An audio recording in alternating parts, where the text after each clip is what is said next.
Hello, we're Christian and Karine from CKPerformance Clinics and welcome back to our Wingfold series. This episode is an introduction to the toe to heel foot switch. You're riding toe side, a few steps, et voila, you are now riding in your normal stance. Picture yourself exiting a heel to toe jibe. You can now change your feet and hack back upwind. It's an essential and practical skill to master. However, learning this foot change should not be done to the detriment of your toe side practice. Improving your toe side is still a priority.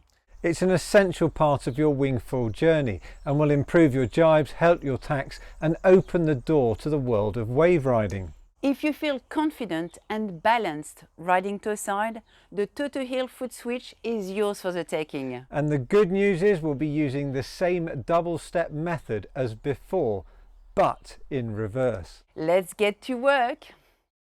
If you've been following this series, you've hopefully been practicing the heel to toe foiling foot switch.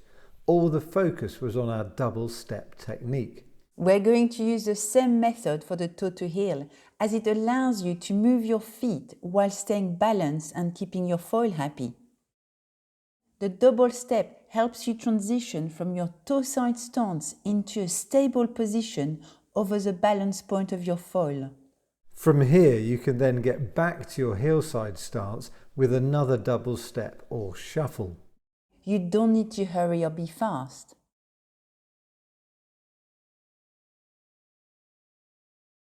A narrower stance will put you over the foil's balance point. This means that when you move your feet, you'll disturb the board less, and in turn, the board won't surprise you. This will give you more time to place your feet. By open, we mean facing towards the nose of your board. By offset, we mean not having your feet centered along the middle.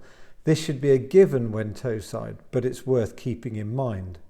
An open stance will make it easier to rotate your hips and unlock your feet. You want to be on your most balanced point of sail, as this puts you over the board, standing on both feet supporting yourself. Generally speaking, riding ever so slightly upwind or across the wind. You need your wing forward to keep the foil trimmed. Try not to have too much power in your wing so that you can stay over the board. Right, let's get down to the nitty-gritty.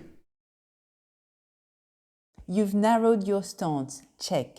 Your feet are offset, check. Your hips are open, check. You're heading gently upwind, check. You're over the board with your wing pointing forward, check. You're ready. Start with a baby step. Move your rear foot across and point it more forward.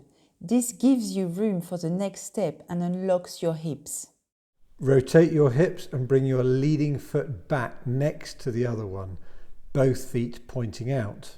Your shoulders and wing don't join in, they stay fixed where they are. You're now on a stable platform. Take a breath. The second part is all about getting back to your hillside stance. Step your rear foot forward so that it lands close to the centre line. Don't go for too big a step, keep within the balance zone. You can now step or twist your other foot into position.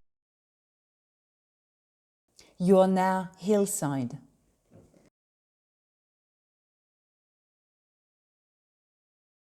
Eyes on the prize, look where you want your foot to land. Try to be precise with your steps and shuffles. This way you'll be balanced and smiling. If you find it hard to unglue your feet, there is a good exercise to help you, assuming that you're happy with your other foot switch, the heel to toe. Start with a heel to toe foot switch and then immediately retrace your steps.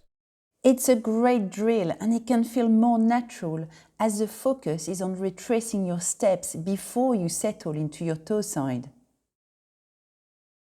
This works a treat as the footsteps really are in reverse. There you go. As your confidence grows, so will the fluency of your movements. This method will set you up well for the more advanced version. Get practicing. See you next time. Cheerio.